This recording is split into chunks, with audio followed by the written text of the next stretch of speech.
로마서 2장입니다. 로마서 2장 1절부터 16절까지를 읽었습니다.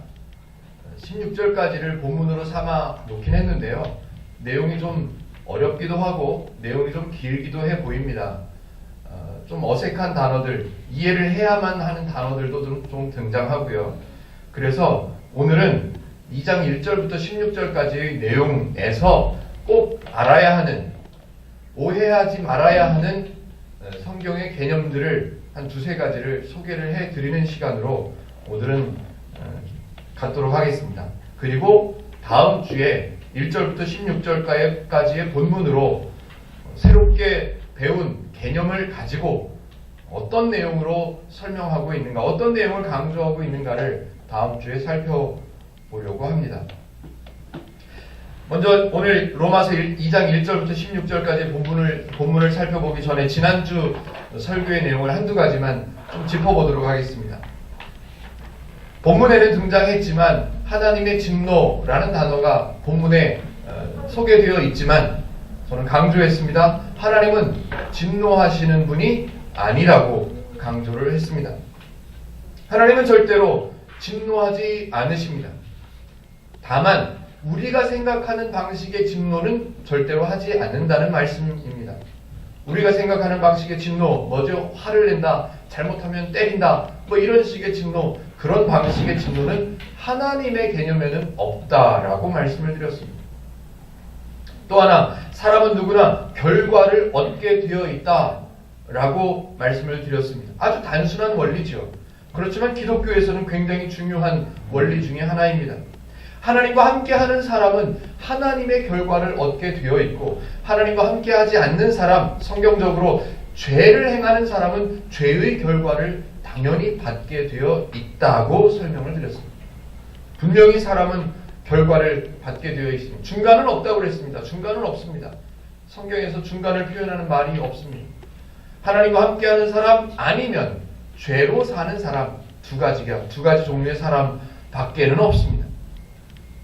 그래서 성경에 하나님을 잊어버리고 죄의 결과를 받게 되어 있는 사람들, 그런 사람들의 유형을 설명을 1장 후반부에도 쭉 설명을 여러 가지를 해놓고 하나님께서 진노가 나타난다라고 말씀을 하셨습니다. 그런데 그 진노는 하나님이 때리시는다는 얘기가 아니라 하나님을 잊어버려서 죄의 결과를 경험하게 되어 있는 사람들, 그 사람들을 보고 하나님은 하나님께 오히려 책임을 돌립니다. 그래서 뭐라고 표현했다고요? 내어버려 두셨다.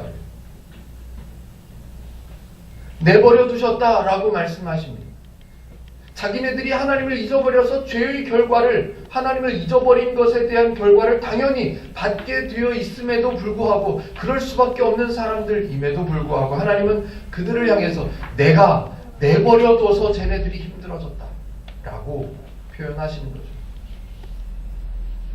하나님이 진노하셔서 사람을 때리시거나 사람의 것을 빼앗으시거나 하는 그런 과정에 대한 설명이 절대로 아니라고 말씀을 드렸습니다. 사람들은 하나님을 잊어버렸고 하나님을 몰랐고 하나님의 은혜를 배울 수가 없었기 때문에 하나님을 거절하게 되었다는 거죠. 하나님을 거절하는 사람들에게는 당연히 하나님의 결과가 아닌 하나님이 없음의 결과, 죄의 결과를 받게 되어 있다는 사실입니다. 동시에 그 죄의 결과를 경험하는 사람들이 스스로 어떻게 생각하냐면 이렇게 생각합니다. 내가 생각한 것, 내가 배운 것, 내가 갖고 있는 것, 이것만 있으면 나는 행복할 수 있어 라고 생각합니다. 22절에, 1장 22절에 스스로 지혜롭다고 생각하는 것입니다. 나는 지혜가 있기 때문에, 나는 내 능력으로 충분히 행복을 만들어낼 수 있기 때문에 하나님 없어도 괜찮아. 사람들은 그렇게 생각한다는 거예요. 성경의 표현대로 하자면 스스로 죄인인 것을 알지 못하고, 스스로 지혜롭다고, 스스로 괜찮다고, 스스로 할 수 있다고 생각하면서 살고 있다는 말입니다. 그래서 오늘 이제 2장부터는 어떤 내용을 설명하냐면 하나님을 모르기 때문에, 하나님을 모르는 사람이기 때문에, 죄의 결과를 경험하게 되어 있는 사람들이기 때문에 어쩔 수 없이 죄의 방식으로만 살아가게 되는데, 그 죄의 방식으로 살아가는 사람들의 대표적인 증상, 남을 판단하는 일을 즐겨한다는 겁니다. 1절요. 2장 1절. 그러므로 남을 판단하는 사람, 제가 서두에 잠깐 말씀을 드렸지만 2장 1절부터 16절까지의 흐름을 내용의 전반적인 흐름을 다음 주에 설명드릴 겁니다. 그리고 오늘은 2장 1절부터 16절까지에 등장하는 개념들, 우리가 오해하기 쉬운, 오해하도록 배워왔던 그런 개념들을 세 가지를 말씀을 드릴 겁니다. 혹시 펜이 있으시면, 하실 수 있으시면 표시를 한번 해주십시오. 1절에 남을 판단하는 사람, 이 사람들 이야기를 할 겁니다. 두 번째, 2절에 보면 하나님의 심판이라는 단어가 나옵니다. 하나님의 심판, 이걸 소개를 해드릴 겁니다. 세 번째, 4절에 보면요, 회개하게 하심이라는 단어가 등장합니다. 이렇게 세 가지를 오늘 좀 소개를 드릴 겁니다. 그런데 오늘 이 세 가지를 제가 설명을 드릴 텐데, 설명을 드리기 전에 제가 좀 부탁을 드리고 싶은 내용이 있습니다. 제가 원고에는 이렇게 써놨습니다. 생각을 부탁하고 싶다고 말씀을 드리고 싶습니다. 여러분들의 생각을 부탁드리고 싶은 것이 있습니다. 뭐냐면, 성경은 어렵다. 성경은 무조건 어려워. 이해하기가 어려워. 설교를 듣지 않으면 성경은 나는 알아볼 수가 없는 내용이야 라는 생각을 좀 접어두십시오. 절대로 성경은 어렵지 않습니다. 다만 우리의 성경을 읽으면서 우리에게 익숙한 방법으로 성경을 이해하려고 하다 보니 앞뒤가 맞지 않아서, 하나님은 은혜의 하나님이시라면서요, 근데 하나님은 진노하세요? 이렇게 우리의 방식대로만 보면 앞뒤가 맞지가 않는 거예요. 근데 하나님의 진노가 도대체 뭘 말하려고 하는지를 배우고 나면, 이래서 하나님의 진노라는 표현조차도 은혜구나 라고 알 수가 있습니다. 하나님의 관점으로, 은혜의 관점으로 성경을 보면 참 쉽습니다. 절대로 바른 기독교를 배우는 일이 어려운 일이 아닙니다. 부탁을 드립니다. 우리가 배워왔던 사고방식, 생각의 방법들을 좀 잠깐 동안 내려놓으시고 성경의 방법으로 성경을 보시려고, 성경을 들으시려고 조금 생각을 조정해 주시면, 그런 부탁을 좀 드려봅니다. 저는 솔직히 말씀드리면 저는 설교를 못하는 편에 속합니다. 설교를 잘 못합니다. 그렇지만 제가 설교를 스스로 못한다고 생각하고 있지만 틀리게는 안 하려고 애를 씁니다. 성경에서 말씀하시는 내용을 틀리게 전달하지 않으려고 애를 씁니다. 일주일 내내 제가 좋아하는, 제가 존경하는 목사님들의 설교를 열심히 듣습니다. 제 핸드폰에는 설교만 가득 차 있습니다.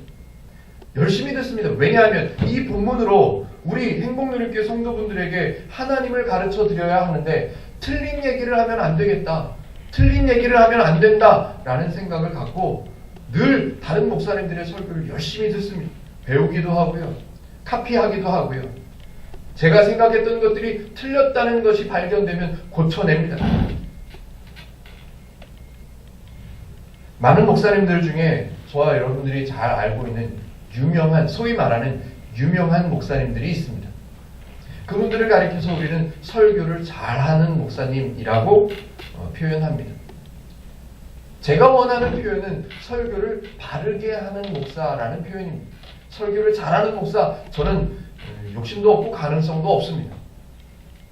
그런데 안타까운 것은 설교를 잘하는 유명한 목사님들의 설교를 여러분들도 많이 들으셨겠지만 저도 얼마나 많이 들었겠습니까? 저는 어렸을 때 기도원에서 자랐습니다. 유명하다는 목사님들, 강사님들이 늘 예배를 인도하시는 그런 기도원에서 자랐습니다. 설교를 얼마나 많이 들었을까요? 나중에 이제 많이 좀 자랐죠? 이제 좀 어린 아이는 아닙니다. 목사가 되었습니다. 성경을 공부하게 되었습니다. 그리고 나서 제가 뒤를 돌아보니 유명한 목사님들, 유능한 목사님들, 설교를 잘하는 목사님들 중에 많은 설교들이 성경은 없었다는 겁니다. 하나님을 가르쳐주는 내용은 없었다는 사실입니다. 도덕을 가르치기는 합니다. 어버이날이 되면, 5월달이 되면 어린이들을 화나게 하면 안 된다. 어버이를 잘 섬겨야 된다. 성경을 가지고 그런 이야기들을 합니다. 감동스럽게 하고요. 도전을 주고요. 열심을 만들어낼 수 있는 아주 탁월한 설교들을 하십니다. 그런데 하나님을 배우는 내용은 없었습니다. 많은 사람들은 그런 목사님들의 설교를 도전을 주고 열심을 주고 희생을 각오하게 하고 결단하게 하는 그런 설교를 듣고 야, 설교를 잘하신다, 유능하시다 라고 소개를 했습니다. 저는 설교를 잘 못합니다. 그런 면에서 저는 설교를 거의 빵점입니다. 그렇지만 설교를 틀리지 않게 하려고 애를 쓰고 있음을 기억해 주시면 좋겠습니다. 자, 이제 세 가지, 아까 말씀드렸던 세 가지를 하나하나 소개를 해 드려보겠습니다. 행복누림교에서 늘 강조하는 내용 중에 하나가 뭐가 있냐면 이런 겁니다. 사람들도 사람을 구분하고 하나님도 사람을 구분한다고 말씀을 드렸습니다. 어렴풋이 기억이 좀 나셨으면 좋겠는데, 사람들이 사람을 구분하는 기준이 다르고 하나님이 사람을 구분하는 기준이 다르다고 했습니다. 그래서 사람이 사람을 구분하는 기준, 그거는 우리는 좀 하지 말자라고 말씀을 드렸습니다. 그래서 그걸 연습하자고, 사람의 기준으로, 사람들이 사람을 구분하는 기준으로 우리는 서로를 구분하지 않는 것을 연습하자라고 말씀을 드렸습니다. 왜냐하면, 왜 그러지 말자고 말씀을 드리고 부탁을 드렸냐 하면 그러고 있기 때문에 그래요. 사람의 기준으로 사람을 구분하는 것은 우리 몸에 배어 있습니다. 돈이 많은 사람, 능력이 많은 사람, 말 잘하는 사람, 예쁜 사람, 그런 사람들 구분이 다 되어, 그런 사람들을 보고 만나면 구분하는 것이 우리 몸에 배어 있습니다. 이건 자동이에요. 오토매티컬이에요. 자동에 딱 보면, 이게 나이가 좀 저와 여러분들처럼 30대가 넘어가고 30대 넘어간 분들이 많아요. 30대가 넘어가고 연륜이 좀, 경험이 좀 쌓이면 딱 보고 한두 번 만나보면 벌써 구분이 됩니다. 아, 저 사람은 내가 가까이 해야 될 사람. 아, 저 사람은 내가 좀 멀리 해야 될 사람. 저도 아직 그런 성품이 남아있음을 제 아내가 잘 압니다. 제 스스로가 잘 알고요. 제 아내가 저를 잘 압니다. 그런데 그러지 않으려고 노력해보는 거죠. 왜냐? 제가 배워보니까 하나님은 그러시지를 않았다는 거예요. 하나님의 사람도 그러지 않기를 하나님이 바라고 계시다는 거예요.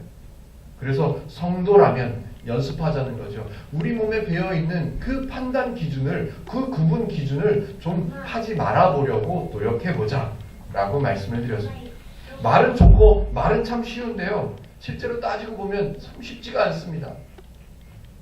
한번 일주일만 생각 한번 해보세요. 일주일만 돌아보세요. 내가 다른 사람들을 만날 때 구분하지 않고 만날 수 있었던 적이 있었을까? 이건 자동이에요. 제가 성경적으로 표현하면, 성경적인 단어를 사용해서 표현하면 죄의 원리는 자동입니다. 우리가 특별히 배우지 않아도, 우리가 특별히 공부하지 않아도 우리 몸에 배어 있는 것이 죄의 기준이에요. 어쩔 수 없습니다. 그런데 마치 사람들은 1장 22절의 표현을 좀 빌자면, 스스로 지혜롭다고 생각하고 있는, 하나님 없이도 우리는 잘 살 수 있다라고, 하나님이 없어도 내 능력, 내 지혜, 내 힘, 내 재산으로 충분히 행복하게 살 수 있다, 스스로 지혜롭다고 생각하는 사람들은 이렇게 생각합니다. 아, 사람들이 서로 구분하는 것 때문에 마음에 상처가 생기고 힘든 부분이 있어. 오케이, 인정해. 알아요. 저 밖에 있는 하나님을 모르는 사람들도 압니다. 인정합니다. 그러면서 뭐라고 생각하냐면, 아, 비슷한 생각을 갖고 있는 사람들끼리 모이면 잘 어울릴 수 있어. 그렇게 구분하지 않고 서로 상처 주지 않고 잘 지낼 수 있어. 비슷한 성격을 가진 사람들, 비슷한 직업을 갖고 있는 사람들, 비슷한 성향을 갖고 있는 사람들끼리는 모이면 괜찮을 거야. 비슷한 성씨, 같은 성씨들이 모이면 그걸 뭐라 그러죠? 종친회. 같은 성씨들이 모이면, 같은 직업을 갖고 있는 사람들이 모이면 괜찮을 거야. 상처 주지 않고 상처받지 않고 괜찮을 거야. 이걸 한자성어로 뭐라 그래요? 내자로 유유상종이다. 그럼 사전을 찾아보니까요, 같은 무리를 따르고 같은 사람은 서로 찾아 모인다 라는 뜻을 갖고 있고, 또 다른 사전에 보면 같은 무리끼리 서로 사귐이 있다 라고 소개합니다. 같은 사람들, 같은 직업, 같은 성격, 같은 생각을 갖고 있는 사람들끼리 모이면 괜찮을 거야, 잘 지낼 수 있을 거야, 행복하게 살 수 있을 거야 라고 사람들은 그렇게 생각합니다. 같은 뜻을 가진 사람, 같은 지위를 가진 사람, 같은 직업을 가진 사람들끼리는 잘 어울린다는 의미의 사자성어가 유유상종입니다. 마치 그런 표현을 보면, 야, 그 조상들이, 선배들이 유유상종이라는 단어를 만들어 놓은 걸 보면, 야, 사람도 가능성이 있어. 비슷한 성격 가지고 비슷한 직업 가지고 있는 사람들끼리 모이면, 마음을 같이 모으면 괜찮을 수 있어 라고 생각할 수 있게 만들어 줍니다.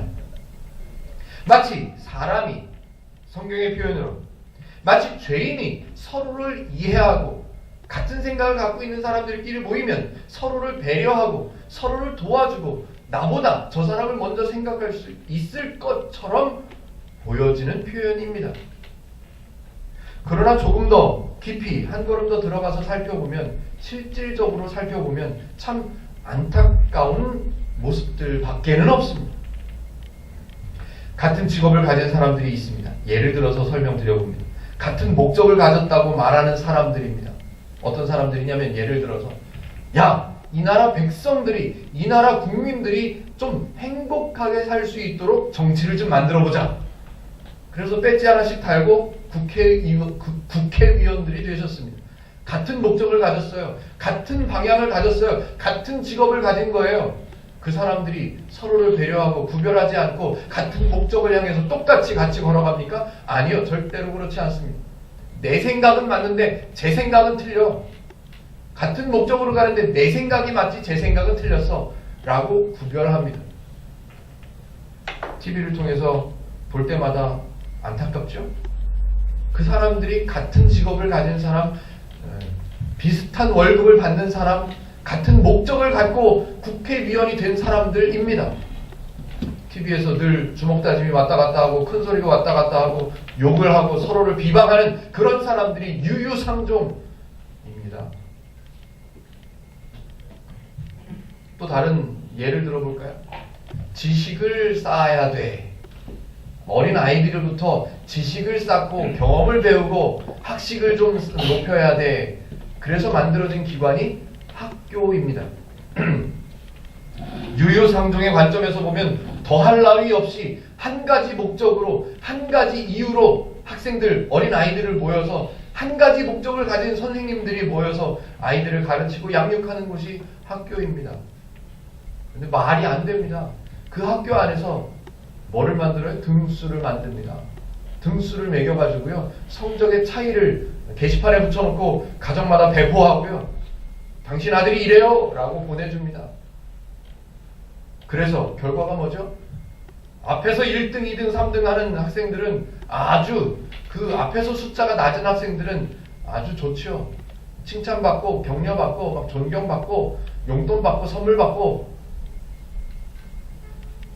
그 학생들은 기쁜데요, 뒤에서 1등, 2등 하는 학생, 뒤에서 1등, 2등, 3등 하는 학생들은요, 상처받고요, 스스로부터가 상처야. 스스로부터가 멸시받고요, 손가락질 받고요. 쟤는 원래 저래. 아이고, 선생님들한테도 눈총 받고요. 아니요, 유유상종 해봐야 좋을 게 없습니다. 상처가 없을 것 같습니까? 아니요, 상처가 많습니다. 안타깝게도 교회는 어떨까요? 교회는 하나님의 원리를 따르는 성도들이 모인 집단이다. 하나님을 예배하는 같은 목적을 가지고 모인 사람들이다. 하나님께 은혜를 받기 위해서, 예를 들어서 말씀을 드리는 거예요. 우리 교회 얘기가 아니고 하나님께서 주시는 은혜를 받기 위해서, 더 큰 복을 받기 위해서 모여진 사람들이 교회입니다. 그런데 그 교회 안에는 구별이 없습니까? 하나님처럼 구별 없이 이 사람도 저 사람도 모두를 이렇게 덮어주고 이해해주고 배려해주고 그렇게만 합니까? 아니요. 교회 안에도 우리의 기준으로 나누는 기준들이 많이 생겼습니다. 어떤 기준이요? 기도를 많이 하는 사람, 기도를 안 하는 사람, 예배를 빠지지 않는 사람, 예배를 빠지는 사람, 봉사를 많이 하는 사람, 봉사를 안 하는 사람, 성격이 좋은 사람, 성격이 좋지 않은 사람, 헌금을 열심히 하는 사람, 헌금을 잘 안 하는 사람, 분명하게 구별되어 있습니다. 제가 부목사로 있었던 교회 중에는 어떤 담임 목사님이 어떤 교회라고 말씀을 못 드리지만 이런 경우도 있었습니다. 어느 날 제 컴퓨터 앞에 화면에 메모가 딱 왔어요. 담임 목사님으로부터 메모가 딱 왔는데 1, 2, 3, 4, 5, 6, 7, 8, 9 한 300명 정도 되는 교회였었는데요. 1, 2, 3, 4, 5, 6, 7, 8, 9, 10 한 20번까지 번호가 쫙 매겨있고 그 옆에 이름이 쭉 써 있었습니다. 11조 많이 하는 성도의 명단. 그래서 여기는 꼭 전화해서 격려해주고 이렇게 축복 기도해 그러라고 명단이 딱 날라옵니다. 그 뒤에 다시 명단이 하나 더 옵니다. 11조 안 하는 성도 명단. 전화해서 11조 하라고 얘기하고 헌금을 안 하면 11조를 안 하면 이렇게 그런 얘기를 하라고 분명하게 구별되어 있습니다. 교회 안에도요. 교회 안에도 기도에 오는 사람, 기도에 안 오는 사람, 예배 온 사람, 예배 안 온 사람 분명히 구별해서 대하는 모습이 다릅니다. 하지만 성경을 통해 가르쳐주는 하나님의 원리는 절대로 그런 내용이 없습니다. 그런데 교회에는 있습니다. 더 안타까운 거예요. 더 안타까운 거. 성경을 가르치고 있는 성경을 가르치는 일을 하고 있는 목회자들의 모임에는 구별이 없을까요? 겉으로 드러내서 표현하지는 않습니다. 은혜로. 겉으로 드러내서 표현하지는 않지만 일단 교회의 규모가 완전히 다르면 이게 대하는 모습 자체가 다릅니다. 대하는 모습이. 교회가 크면 이게 작은 교회 목사들은 굽신굽신하게 되죠. 좀 기가 춥죠. 물론 나이 차가 많이 나는 목사님이면 뭐 좀 덜 하긴 하지만 교회의 규모 그 규모 때문에 서로가 구별됩니다. 개척교회 목사님들이 이쪽에 따로 모이고요. 이렇게 큰 교회 목사님들은 따로 이야기하십니다. 얘기가 잘 안 통하나 봐요. 그거로 끝나면 좋은데 선배 목사님들, 큰 교회 목사님들은 또 자랑을 합니다. 이렇게 해야 교회가 성장할 수 있다고. 이렇게 가르쳐야 교회가 커질 수 있다고. 저는 그런 자리에 가면 할 말이 없습니다. 왜냐하면 성경을 바르게 가르쳐야 라고 말할 수 있는 그 얘기를 해서 대화가 될 수 있는 분이 별로 없기 때문에 그렇습니다. 목회자들의 모임에 대해서 더 구체적으로 말씀드리면 상처만 될 것 같고 저 스스로가 상처가 될 것 같아서 작은 중간 결론을 먼저 하나 말씀드려보죠. 죄의 원리에 익숙해져 있는 사람들은 남을 판단하는 일이 아주 자연스럽게 익숙하게 되어 있다는 사실. 남을 판단하는 일을 잘하는 것은 남을 판단하는 일이 익숙해져 있다는 말은 내 안에 그 사람에게 하나님의 원리는 그만큼 없다는 말이 됩니다. 이유는 아주 간단합니다. 왜 다른 사람들을 판단할까? 왜 로마서 2장 1절에 표현되어 있는 것처럼 남을 판단하는 사람이 생길까? 이유는 아주 간단합니다. 내가 옳다라고 생각하기 때문에 그래요. 내가 배운 것, 내가 가진 것, 내가 경험해온 것이 전부라고 생각하기 때문에 그래요. 로마서식으로 표현한다면, 로마서 1장 22절의 표현 방식으로 표현하자면 그들 자신이 스스로 지혜롭다고 생각하기 때문에 다른 사람들을 보면 다 어리석어 보이는 거예요. 어리석어 보이는 거예요. 오늘 로마서 2장에 등장하는 중요한 개념 3가지를 설명해 드린다고 말씀을 드렸습니다. 첫 번째 개념을 설명드렸어요. 남을 판단하는 사람. 죄의 기준이 더 많이 있는 사람. 제가 자꾸 구분을 하려고 그러는데요. 이게 구분해서 설명을 정확하게 하려고 애를 쓰는데, 왜냐하면 이게 죄인, 하나님을 모르는 사람을 죄인이라고 하는 거예요. 우리 생각에서 빼야 돼요. 죄인이라고 하면 나쁜 사람, 죄인이라고 하면 도둑질하는 사람, 죄인이라고 표현, 제가 말씀드리면 저 사람은 뭔가 잘못한 게 있는 이런 표현이 아니라, 제가 강단에서 성경을 설명할 때 죄인이라고 하면 이 사람은 나쁜 사람, 착하지 않은 사람, 도둑질하는 사람, 이런 사람이 아니고요. 하나님을 모르는 사람인 거예요. 하나님의 진노에 대해서 설명을 지난주에 드렸습니다. 그런데 오늘 2절에는 하나님의 진노보다 더, 어떻게 보면 더 심각한, 더 무서운 단어가 소개되어 있습니다. 하나님의 뭐요? 하나님의 심판. 오늘 그래서 설교 제목을 제가 하나님의 심판 이렇게 써봤습니다. 좀 심각한, 좀 무거운 하나님의 진노, 한 번만 더 생각해보죠. 이어지는 내용인 것 같아서 설명드려봅니다. 하나님의 진노는 하나님을 잊어버린 죄인이 죄의 결과를 받게 되어 있는데, 그 결과를, 그 죄의 결과가 너무 아프고 너무 힘들고 너무 고통스러울 거라는 것을 하나님께서 보시고 판단하셔서 은혜를 주셔서 희생을 주셔서 그 죄의 결과를 없게 하시는 그 하나님이기 때문에 하나님의 진노라는 단어가 등장하는 거예요. 하나님의 진노 때문에 사람들이 더 힘들어지고, 하나님의 진노 때문에 사람들이 더 무거워지고 더 아파지고, 아이고 지금 사는 것만 해도 힘든데 잘못 살았다고 하나님이 진노하셔서 때리시네. 그렇다면 성경은 믿으면 안 됩니다. 성경을 읽으면 안 되죠. 하나님의 진노는 하나님의 은혜를 말씀하는 겁니다. 그렇다면 오늘 성경에 등장한 하나님의 심판, 무섭죠? 하나님의 심판이라는 단어는 도대체 어떻게 이해를 해야 성경적으로 바르게 이해하게 되는 걸까요? 비교를 해서 설명드리면 이해가 좀 될 것 같습니다. 오늘 하나님의 심판이라는 단어를 좀 이렇게, 제가 아까 부탁드린 대로 우리 생각을 좀 내려놓고 성경의 관점으로 하나님의 심판을 뭐라고 설명하는지를 좀 잘 이렇게 이해해 주시면 참 좋을 것 같습니다. 비교를 해보겠습니다. 심판을 두 가지로 나눠보죠. 하나는 사람들의 심판, 법정에서 심판 많이 하잖아요.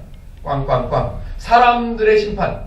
또 오늘 성경에 등장한 하나님의 심판, 두 가지를 놓고 비교를 해보겠습니다. 먼저 사람들의 심판입니다. 사람들의 심판은 그 사람, 이 사람과 저 사람을 딱 놓고 어떤 사람이 옳게 행했는가, 어떤 사람이 옳게 말했는가, 아니면 어떤 사람이 옳지 않게 행동했는가, 어떤 사람이 옳지 않게 말했는가, 이걸 판단하죠. 이걸 판단합니다. 판단해가지고 옳게 행동하거나 옳게 말한 사람에게는 상을 주고, 옳지 않게 말하고 옳지 않게 행동한 사람에게는 뭐를 줘요? 벌을 주지요. 이걸 사람들은 심판이다 라고 말합니다. 우리가 배워온, 우리에게 익숙해 있는 심판은 그런 거예요. 옳게 행동한 사람 판단해가지고 옳게 행동했다 그러면 상을 주고, 옳게 행동하지 못하고 옳게 말하지 않은 사람 벌을 줍니다. 이게 우리가 알고 있는 사람들의 심판입니다. 그런데 하나님의 심판은 그러면 안 돼요. 하나님의 심판은 그럴 수가 없어요. 잘 들으세요. 그 이유를 꼭 아셔야 됩니다. 이게 너무너무 중요해요. 왜 하나님의 심판은 그럴 수 없을까? 왜 하나님의 심판은 그러면 안 될까? 잘 들어보세요. 사람의 심판은요, 그 심판의 대상인 사람들이 옳은 일을 행할 수 있는 사람이라고 생각하는 거예요. 얼마든지 저 사람은 옳은 일을 행할 수 있고 옳은 일을 생각해낼 수 있는 능력이 충분히 있는 사람이기 때문에, 저 사람이 잘 생각하고 저 사람이 바르게 생각하고 저 사람이 잘 배워서 옳은 행동을 했다면 오케이, 배운 대로 잘했구나 하고 상을 주는 거예요.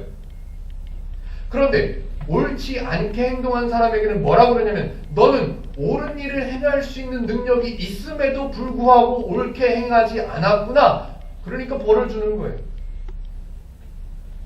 이해가 잘 되셔야 되는데, 사람들의 심판의 조건에, 밑바탕에는 뭐가 깔려있냐면요, 사람은 스스로 옳게 행동할 수 있고 옳게 생각할 수 있는 대상이다 라고 생각하는 거예요. 그러니까 그 사람들의 심판은 옳은 사람, 옳지 못한 사람을 구분해내는 거예요. 그래서 상을 주고 벌을 주는 거예요. 하나님은 그러면 안 돼요. 왜냐하면 하나님의 심판에는 그럴 수 없는 이유가 있습니다. 왜냐하면 하나님 관점으로 볼 때 모든 사람들은 하나님을 알아갈 수 있는 방법이 없습니다. 스스로 하나님을 알아서, 스스로 하나님을 배워서, 스스로 하나님을 깨달아서 하나님의 원리를 내 몸에 익숙하게 만들어서 하나님의 원리로 살아낼 수 있는 사람이란 없는 거예요. 하나님의 심판이 하나님의 뜻대로 행할 수 있는 사람, 하나님의 뜻대로 행할 수 있음에도 불구하고 하나님의 뜻대로 안 하는 사람, 이걸 구분해내는 심판이라면 우리는 다 꽝이에요. 우리는 꽝이에요. 옳은 사람, 그른 사람을 판단해서 나누려면 그 사람들이 옳게 행할 수 있는 능력이 있다고 생각해야 그게 가능한 거예요. 그런데 하나님께서 보시는 죄인들의 모습은 스스로 알아서 하나님께서 원하시는, 하나님께서 기뻐하시는 하나님을 알아가거나 하나님께서 주신 은혜를 누리거나 그게 불가능한 거예요. 그러니까 그렇게 판단할 수가 없는 거예요. 하나님은. 하나님의 심판은 이런 심판이에요.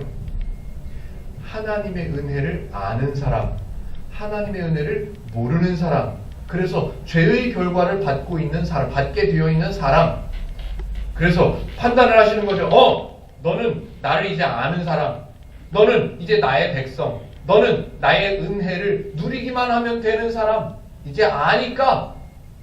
그런데 너는 아직 모르는 사람, 아직 불쌍한 사람, 아직 아파질 사람, 아직 죽음의 방향으로 걸어갈 수밖에 없는 사람, 판단하시는 거예요. 이렇게 판단하시고 나서 결과는 어떻게 되느냐? 심판을 어떻게 하시느냐? 너는 은혜를 아니까 괜찮아. 너는 아무것도 없어도 돼. 왜? 충분히 주셨으니까. 충분히 주셨다는 것을 아는 사람이니까 너는 괜찮아. 놔두시는 거예요. 괜찮으니까. 쟤는 충분히 좋으니까. 그런데 이쪽은요. 그냥 놔두시면 안 돼요. 판단을 해보니까 얘네들은 필요해. 뭐가? 하나님의 은혜가. 심판하셔요. 어떻게 해요? 얘네들은 필요한 게 있다고 판단이 돼서 필요한 걸 주시는 거예요.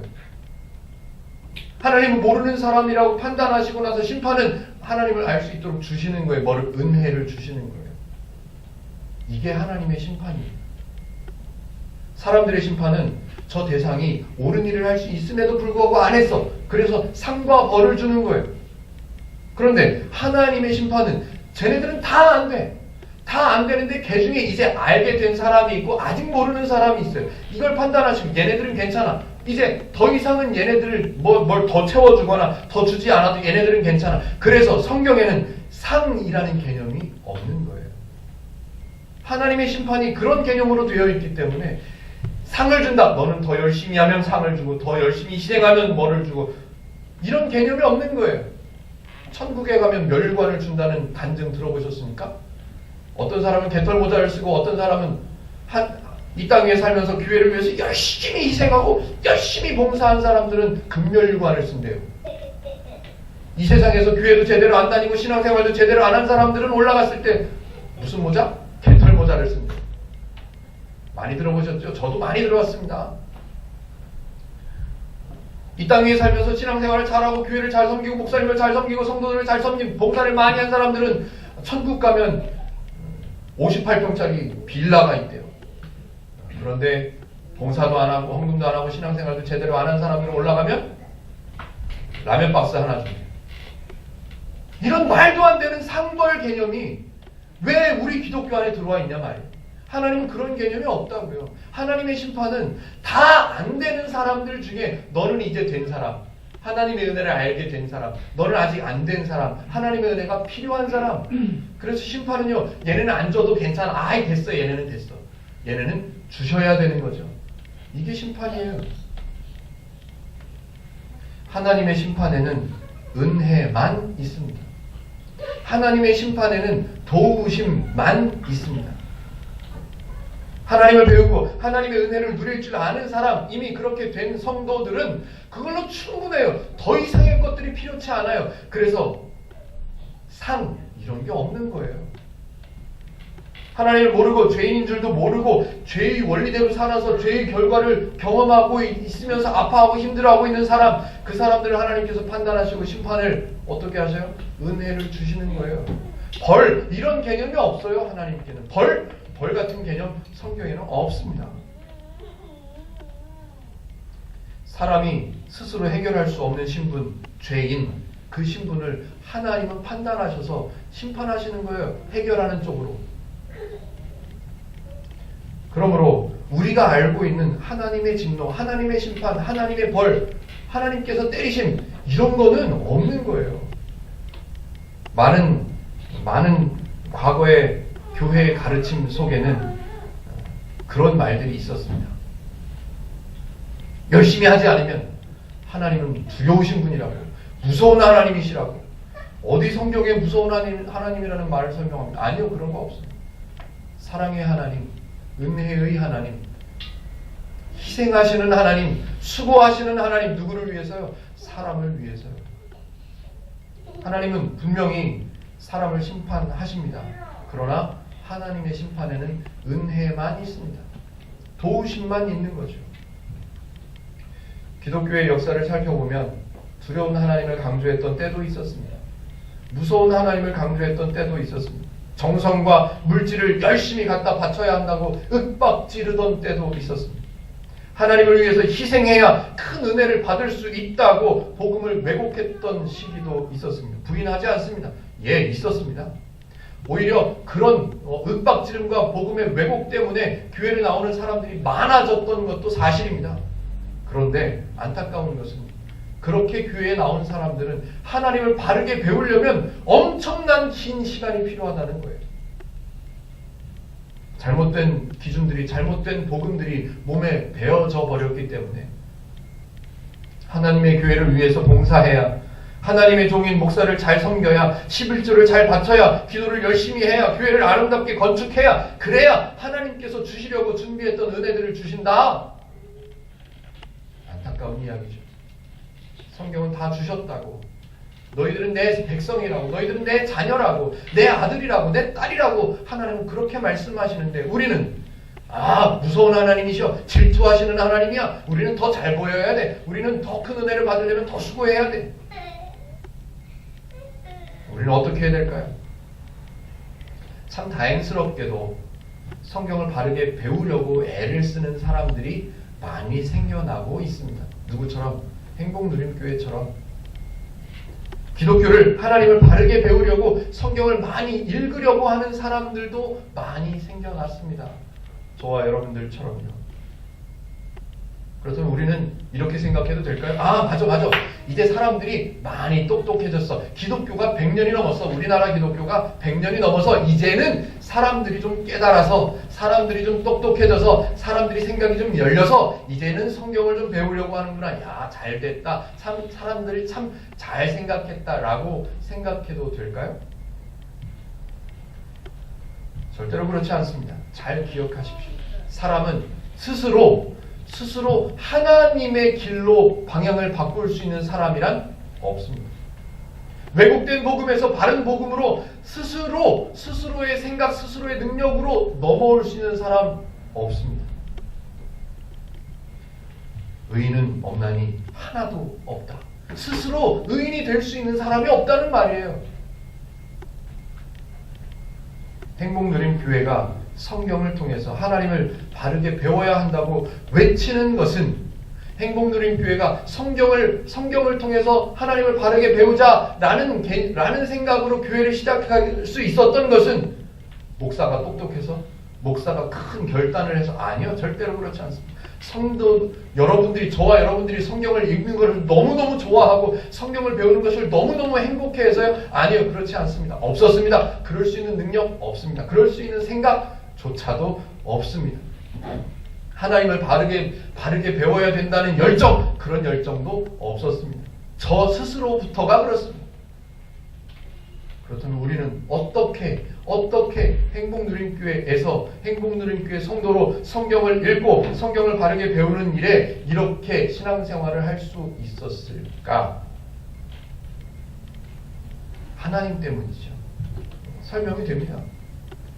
우리를 하나님의 은혜가 필요한 죄인으로 판단하셨었기 때문에 하나님의 심판으로 우리에게 은혜를 주셔서 우리는 하나님의 사람이 될 수 있었고, 그 이후에 우리는 성도가 되었음에도 불구하고 하나님의 기준과 하나님의 방법, 하나님이 어떤 분이신가를 전혀 모른 채 왜곡된 복음으로만 살아오면서 힘들어하고 아파하다가, 그런 방향으로만 살아가다가 하나님께서 방향을 바꿔주시는 거죠. 그 방향 말고, 왜곡된 쪽 방향 말고 이제 성경의 방향으로 돌아설 수 있도록 하나님께서 해주시는 거죠. 이제 행복누리교회 출석하신 지가 적어도 한 주 이상은 되시는 분들이시니까 제가 문제를 한번 내보겠습니다. 제가 설명드리는 말의 단어를 맞춰보십시오. 걸어가던 방향이 잘못되었다라는 것을 깨닫고 그 방향을, 걸어가던 방향을, 그 자리에 서서 방향을 바꿔서 걸어가는 것, 이걸 두 글자로 뭐라고 그러죠? 회개라고 합니다.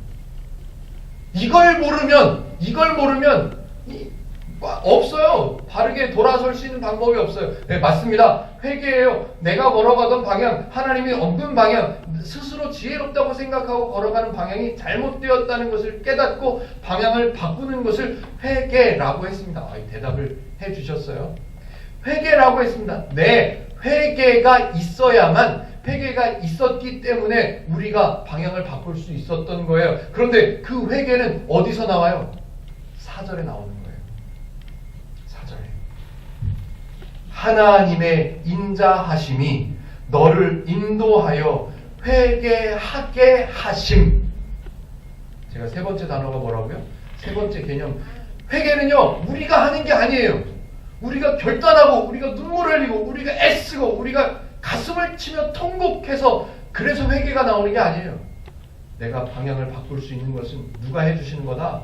하나님이 회개하게 해주셨다고요. 여러분, 회개하세요. 회개하셔야 됩니다. 회개하지 않으면 곧 벌이 임할 수밖에 없습니다. 회개하셔야 됩니다. 자, 여러분 주여 삼창하시고 회개. 이게 아니라고요. 회개는 그게 아니라고요. 회개는 절대로 사람의 결단이나 사람의 결심, 인격, 지식, 건강, 돈, 명예, 이런 것들로 회개가 만들어지는 게 아니라고요. 또 우리 교회식으로, 신앙식으로 거룩하게 표현해 볼까요? 회개는 절대로 금식 기도로 만들어지지 않습니다. 회개는 절대로 헌금으로 만들어지지 않습니다. 회개는 절대로 교회를 위한 봉사, 열심, 이런 것들로 회개가 이루어지지 않습니다. 회개는 누가? 하나님이. 4절에 제가 다시 한번 강조합니다. 하나님의 인자하심이 너를 인도하여 회개하게 하심을 알지 못하냐? 이제 다음 주에, 오늘 중요한 개념을 세 가지를 말씀을 드렸기 때문에 다음 주에 이제 흐름을 설명할 거예요. 이 개념을 모르면 로마서 2장 1절부터 16절까지의 흐름을 설명해낼 수가 없습니다. 설명할 수가. 하나님의 관점이 없는데 어떻게 성경을 이해하겠어요? 어렵죠? 힘들죠? 그렇지만 하나님의 개념을 배우고 나면 성경을 읽을 수 있는 거예요.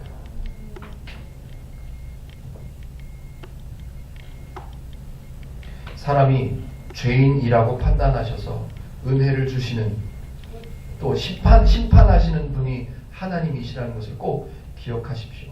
죄의 기준으로 성도임에도 불구하고 하나님을 모르고 왜곡된 복음만 몸에 배어 있어가지고 죄의 결과를, 이렇게 우리식으로 한번 표현해보죠. 죄의 결과를 누리고 있는 저와 여러분들 같은 무지한 성도들, 여러분들 뺄게요. 죄송합니다. 표현이 저만 무지한 저 같은 사람을 하나님께서 회개하게 하셔서 성경을 통해 하나님을 배우게 하시고 은혜를 알 수 있도록 허락해 주셔서 저는 은혜를, 하나님을 누릴 수 있는 성도가 되어가고 있는 겁니다. 아직은 저도 느끼고 여러분들도 느끼겠지만 아직은 작은 출발입니다. 행복누림교회가 아직은 작은 출발입니다. 그렇지만 행복누림교회는 방향을 분명하게 하는 거예요. 어떤 방향? 하나님께서 회개하게 하신 방향으로.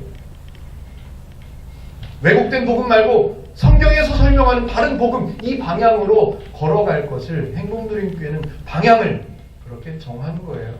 정해 주신 거예요. 지금까지 행해왔던 과거에 배워왔던 그런 기독교의 개념들이 나쁘다고 말씀드릴 수는 없겠습니다.